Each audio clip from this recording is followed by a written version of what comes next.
চ' বন্ধুসকল থাম্বনেইলখন চাই নিশ্চয় গম পাইছা কোনো টপিকত ক'ব ওলাইছোঁ বন্ধুসকল যিহেতু স্কলাৰশ্বিপৰ তোমালোকে যিহেতু এতিয়ালৈকে এপ্লাই কৰা যদি নাই তোমালোকে এপ্লাই কৰাৰ আগতে তোমালোকে এই ভিডিঅ'টো এবাৰ চাই লোৱা তোমালোকৰ এপ্লাই কৰাৰ আগতে তোমালোকৰ কি ডকুমেণ্ট প্ৰয়োজন হ'ব আৰু বহুতে কমেণ্ট কৰি আছিলে যে ডকুমেণ্টৰ ওপৰত মানে ভিডিঅ' এটা দিব লাগে আৰু ভিডিঅ'টো দিয়াৰ পিছতে মই তোমালোকক ডকুমেণ্টৰ ভিডিঅ'টো দি ল'ম তাৰপিছত তোমালোকক মই A to Z কেনেদৰে এপ্লাই কৰিব লাগে যদি ভিডিঅ' লাগে মই তোমালোকক বনাই দি দিম ঠিক আছে আজি তোমালোকে এই ভিডিঅ'টো গম পাবা তোমালোকে স্কলাৰশ্বিপ এপ্লাই কৰিবৰ কাৰণে তোমালোকে যোগ্য হয় নে নহয় আৰু তোমালোকৰ স্কলাৰশ্বিপ মানে এপ্লাই কৰিবৰ কাৰণে তোমালোকৰ মানে কিমান পাৰ্চেণ্টেজ প্ৰয়োজন হ'ব আৰু তোমালোকে নিজৰ কাষ্টৰ স্কলাৰশ্বিপ মানে এপ্লাই কৰিব পাৰিবা নে নোৱাৰা আৰু ডকুমেণ্টবোৰ ক'ৰ পৰা বনাবা বা তোমালোকে কিছুমান প্ৰব্লেম হৈছে যে বনাফিট চাৰ্টিফিকেটখন বহুতে কৈ আছিলে চ' বনাফিট চাৰ্টিফিকেটখন ক'ৰ পৰা বনাবা আৰু ডকুমেণ্ট কি লাগিব সকলো ডিটেইলছ তোমালোকে এই ভিডিঅ'ৰ পৰা গম পাই যাবা তো বলকচোন স্ক্ৰীনত এবাৰ দেখাই দিওঁ চ' বন্ধুসকল চোৱা যোনটো দি নেশ্যনেল স্কলাৰশ্বিপ পৰ্টেল যোনটো NSP হয় এপ্লিকেশ্যনৰ 2026 আৰু 27 মানে 26 আৰু 27ৰ একাডেমিক ইয়াৰৰ মানে যিহেতু ইয়াৰ ধৰি লওক লাষ্ট ডেট বুলি ক'বলৈ 30 ছেপ্টেম্বৰ হয় আৰু বাকী ইয়াৰ যোনটো কলেজত যোনটো মানে ভেৰিফিকেশ্যনৰ কাৰণে হয় সেইটো 31 অক্টোবৰ হয় বাকী এইটো তোমালোকে চাই লোৱা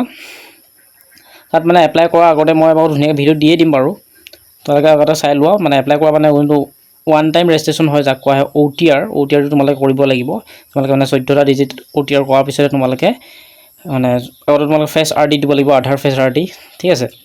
মই সেইটো বাৰু ভিডিঅ' তোমাক যদি লাগে মই তোমালোকক A to Z মানে OTR কেনেকৈ বনাব লাগিব আগতীয়াকৈ ধুনীয়াকৈ সকলোবোৰ মই ডিটেইলছ আগতীয়াকৈ ভিডিঅ'টো মই বনাই দিম যদি তোমালোকক লাগে কমেণ্টত জনাবা যে ভিডিঅ'টো লাগে চ' মানে OTR কেনেদৰে কৰিব লাগে মানে OTR ৰেজিষ্ট্ৰেশ্যন ঠিক আছে বাকী এতিয়া তোমালোকে কিছুমানে মানে কমেণ্ট কৰিছিলা যে আমাৰ যোনখন বেংক একাউণ্ট হয় বেংক একাউণ্টখন আমি কি ঘৰৰ মা দেউতাক কাৰোবাক দিব পাৰিম নেকি চ' তোমালোকে যোনখন মানে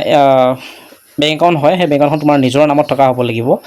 নিজৰ নামত থকা হ'লে তেতিয়াহে তোমালোকে মানে স্কলাৰশ্বিপটো মানে পাবা ঠিক আছে বাকী এতিয়া মই তোমালোকক কৈ দিছোঁ তোমালোকে এতিয়া ডকুমেণ্ট কি লাগিব মই ধুনীয়াকৈ বুজাই দিছোঁ চাই লোৱা তোমালোকৰ ডকুমেণ্ট লাগিব এডুকেশ্যন চাৰ্টিফিকেটৰ কাৰণে তোমালোকে লাগিব মাৰ্কশ্বিট যোনটো তোমালোকে হায়াৰ ছেকেণ্ডেৰী পাছ কৰিছিলা সেই হায়াৰ ছেকেণ্ডেৰী পাছ কৰা মাৰ্কশ্বিট আৰু পাছ চাৰ্টিফিকেটখন লাগিব মানে হায়াৰ ছেকেণ্ডেৰী মাৰ্কশ্বিট আৰু পাছ চাৰ্টিফিকেট দুইখন একেই হয় আগতে আছিলে পাছ চাৰ্টিফিকেট আৰু মাৰ্কশ্বিট ঠিক আছে আইডেণ্টি প্ৰুফৰ কাৰণে তোমালোকে দিব এক্টিভ আধাৰ কাৰ্ডখন লাগিব আৰু তোমাৰ যদি ভোটাৰ আইডিখন যদি আছে তোমালোকৰ ভোটাৰ আইডিখন মানে দিব লাগিব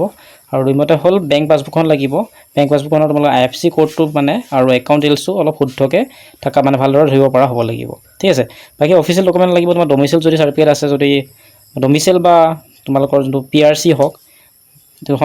দুখনৰ ভিতৰত এখন মানে থাকিলে ভাল হয় আৰু বাকী ইনকাম চাৰ্টিফিকেটখন লাগিব বাকী কাষ্ট চাৰ্টিফিকেটখন লাগিব ঠিক আছে মানে SC ST OBC আৰু EBC মানে য'ৰে হওক তোমালোকৰ লাগিব তাকে নেক্সট হৈছে যোনটো বনাফিট চাৰ্টিফিকেট যোনটো বনাফিট ষ্টুডেণ্ট মানে চাৰ্টিফিকেটখন কথা বহুতে কৈ আছিলে এইখন তোমালোকৰ যেতিয়া তোমালোকে ফৰ্মখন ফিল আপ কৰিবা ঠিক আছে তোমালোকে কৈ আছে যে বনাফিট চাৰ্টিফিকেটখন আমি কি কলেজৰ পৰা ল'ব লাগিব নেকি বা আমি বনাফিট চাৰ্টিফিকেটখন ক'ৰ পৰা পাম মানে বহুতে কনফিউজ হৈ আছিলা ঠিক আছে বনাফিট চাৰ্টিফিকেটখন তোমালোকে যেতিয়া তোমালোকে এপ্লাই মানে ফৰ্মখন ফিল আপ কৰিবা ঠিক আছে মই বাৰু তোমালোকে যদি কমেণ্ট কৰা মই ভিডিঅ' বনাই দিমেই তোমালোকে মই দৰকাৰ পৰিলে ভিডিঅ' এটা বনাই ধুনীয়াকৈ দেখাই দিম বনাফিট চাৰ্টিফিকেটখন কেনেদৰে ওলায় A to Z মই তোমালোকক দেখাই দিম সেইকাৰণে তোমালোকে চেনেলটো ছাবস্ক্ৰাইব কৰি লোৱা ঠিক আছে মই তোমালোকক মানে স্কলাৰশ্বিপৰ এতিয়া ৰিলেটেড মই সকলো ভিডিঅ' তোমালোকে এই চেনেলটোৰ পৰা পাই থাকিবা সেইকাৰণে মানে চেনেলটো ছাবস্ক্ৰাইব কৰি লোৱা ঠিক আছে তোমালোকে যেতিয়া ফৰ্মখন ফিল আপ কৰিবা ফিল আপ কৰাৰ পিছত তোমালোকৰ যোনখন বনাফিট চাৰ্টিফিকেটখন ধুনীয়াকৈ ওলাই যাব ঠিক আছে তাৰপৰা চেক কৰিবৰ কাৰণে তোমালোকে যেতিয়া মানে অলৰেডি চব এপ্লাই ক্লিয়াৰ হৈ যাব তাৰপিছত তোমালোকে NSP এলিজিবল গৈ তোমালোকে চাব পাৰিবা মই ধুনীয়াকৈ দেখাই দিম বাকী তোমালোকে চোৱা এতিয়া যোনবিলাকে এতিয়া কৰিবা যোনবিলাক BA এতিয়া ফাৰ্ষ্ট চেমত মানে এডমিশ্যন লৈছা বা যোনবিলাকে এতিয়া হায়াৰ ছেকেণ্ডেৰী ফাৰ্ষ্ট ইয়েৰত পঢ়ি আছা বা ছেকেণ্ড ইয়েৰ পাইছা গো তোমালোকে যোনবিলাকে বাৰু হায়াৰ ছেকেণ্ডেৰী মানে ফাৰ্ষ্ট ইয়েৰত এপ্লাই কৰিছিলা এতিয়া তোমালোকে যেতিয়া ছেকেণ্ড ইয়েৰত আহিবা তেতিয়াহ'লে ছেকেণ্ড ইয়েৰত আছা তোমালোকে এতিয়া ৰিনুৱেল কৰিব লাগিব আৰু যোনবিলাকে হায়াৰ ছেকেণ্ডেৰী ফাৰ্ষ্ট ইয়েৰত মানে এবাৰ ল'ম বুলি মানে নতুনকৈ কৰিবা তেনেকৈ তোমালোকে ফ্ৰেছ কৰিব লাগিব আৰু BA ফাৰ্ষ্ট চেমেও যদি তোমালোকে নতুনকৈ কৰিব বিচৰা তো ফ্ৰেছ কৰিব লাগিব ঠিক আছে ST SC হওক যোনে হওক সকলোৱে ফ্ৰেছ কৰিব লাগিব তাৰপিছত চোৱা স্কলাৰশ্বিপ যিহেতু নিজৰ কাষ্টৰো আছে আৰু যোনটো ইছানুদয়ৰ কথা কৈছিলোঁ মই আগৰ ভিডিঅ'ত যোনটো ইছানুদয় মানে যোনটো স্কলাৰশ্বিপো হয় স্কলাৰশ্বিপটোৰ কাৰণে তোমালোকে যোনটো জেনেৰেল OBC SC ST সকলোকেইখন ষ্টেটে যিহেতু পাই মই কৈছিলোঁ নৰ্থ ইষ্টৰ বাকী এলিজিবিলিটি যোনটো হৈছে 4.5 লাখ টকা ইনকাম হ'ব লাগিব মানে স্কলাৰশ্বিপটোৰ বাকী এইটো পষ্ট মেট্ৰিক স্কলাৰশ্বিপটো নিশ্চয় দেখা পাইছে OBCৰ মানে 20,000 টকা টোটেলি মানে পইচা থাকিব আৰু মানে পাব আৰু ফেমিলি ইনকাম হ'ব লাগিব 2.5 লাখ ইয়াৰলি ইয়াৰ যোনটো লাষ্ট ডেটটো হৈছে 30 ছেপ্টেম্বৰ 2026 যোনটো OBC মানে যোনটো কাষ্টৰ হয় OBCৰ মানে স্কলাৰশ্বিপটো হয় সেইটো 30 ছেপ্টেম্বৰ লাষ্ট ডেট যিহেতু এতিয়ালৈকে বহুতখিনি টাইম আছে ঠিক আছে এমাহ দুমাহ এতিয়াও বহুতখিনি টাইম আছে সেইকাৰণে তোমালোকে যদি এপ্লাই কৰা নাই তো কমেণ্ট ছেকশ্যনত জনাবা মই ধুনীয়াকৈ A to Z ভিডিঅ' বনাই দিম তোমালোকৰ সেই ভিডিঅ'টো চাই তোমালোকে এপ্লাই কৰিব পাৰা মানে বেলেগত কম্পিউটাৰ দোকান বা বেলেগত যাব নালাগে ঠিক আছে বাকী মিনিষ্ট্ৰি অফ মাইনৰিটি এফেয়াৰ্ছ যোনটো দেখা পাইছে মানে মাৰ্কটো দেখা পাইছে মই মাৰ্কৰ কথা কৈছিলোঁ যোনটো পাৰ্চেণ্টেজটো হয় পাৰ্চেণ্টেজ 50% মাৰ্ক থাকিব মানে থাকিলে তোমালোকৰ যোনটো স্কলাৰশ্বিপটো তোমালোকে এপ্লাই কৰি হ'লে পোৱা চান্সটো বহুত বাঢ়ি থাকে ঠিক আছে মানে এইটো হৈছে কাষ্টৰ আৰু কাষ্টৰ চাৰ্টিফিকেট মানে 50% থাকিলে ধৰি লওক পোৱা চান্স বহুত থাকি যায় বাকী যোনটো ঈশান উদয়টো হয় ঈশান উদয়টো মিনিমাম 80+ লাগিব এইবাৰ ঠিক আছে বাকী এতিয়া মই তোমালোকৰ ডকুমেণ্টৰ কথাটো ধুনীয়াকৈ বুজাই দিলোঁৱেই বাকী এইটো বনাফিট চাৰ্টিফিকেটখন ডাউনলোড মানে ষ্টেপটো মই তোমালোকক ধুনীয়াকৈ বুজাই দিছিলোঁ যেতিয়া তোমালোকে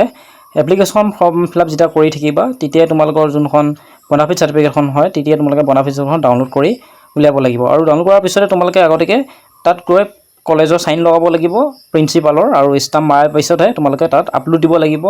আৰু ধুনীয়াকৈ মানে ৰোল নম্বৰ আৰু সিগনেচাৰ ধুনীয়াকৈ লিখি দিব লাগিব তাত দেখা পাইছে কলেজ বা হেড প্ৰিন্সিপালৰ তাত সহি লাগিব মানে সাইন লাগিব তাৰপিছত সেইখন আপলোড কৰিব লাগিব আৰু তোমালোকৰ যোনখন মানে কলেজৰ এপ্লাই কৰিবা স্কলাৰশ্বিপৰ আৰু যোনখন কলেজৰ এপ্লাই কৰা সেই কলেজখনৰ তোমালোকে যোনটো এডমিশ্যন লৈছিলা হয় বা হাই ছেকেণ্ডেৰী ফাৰ্ষ্ট ইয়াৰ যেতিয়া মানে এডমিশ্যন লৈছিলা সেই এডমিশ্যন ফ্ৰিজৰ মানে যোনখন এডমিশ্যন ফ্ৰিজ এখন কাৰ্ড থাকে ন ওলাই চলিছে এখন এপ্লিকেশ্যন চ' সেই তাত ধুনীয়াকৈ তোমালোকে সেইখনো জমা দিব লাগিব মানে এতিয়া মেইন পইণ্টটো হৈছে তোমালোকৰ ডকুমেণ্টবিলাক হৈছে তোমালোকে পোনপ্ৰথমে ইনকাম চাৰ্টিফিকেটখন লাগিব তোমাৰ ডিজিটেল ইনকামখন হ'লে ভাল হয় ডিজিটেল ইনকাম চাৰ্টিফিকেটখন মই যিহেতু কালি ভিডিঅ'টোত দেখাই দিছিলোঁ কেনেদৰে বনাব লাগে A to Z পে'মেণ্ট মই কৰি ধুনীয়াকৈ দেখাই দিছিলোঁ একনলেজমেণ্ট মানে ৰিচিপ্টখন উলিয়াই